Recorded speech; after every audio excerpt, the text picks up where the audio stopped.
Welcome bank two माय channel. मैं हूं रिंकी और आ गई हूं अपने चैनल श्री मिथिला रिंकी रसोई पे। आप लोग देख रहे हैं मैं एक प्रोग्राम में आई हूं और बहुत ही अच्छा ये प्रोग्राम है सारी लेडीज़ लोगों का।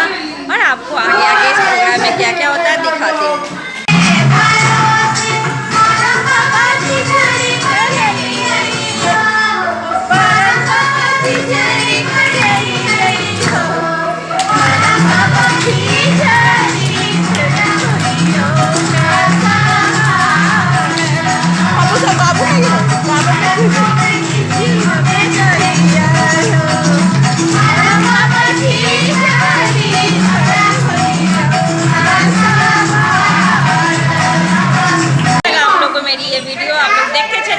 मज़ा लेते हुए चलिए। ये मैथिली प्रोग्राम हो रहा है जो हम लोग मैथिली में हम लोग जो होते हैं वो प्रोग्राम चल रहा है। आप लोगों को मैं धीरे धीरे हर एक वीडियो दिखाते चलूँगी।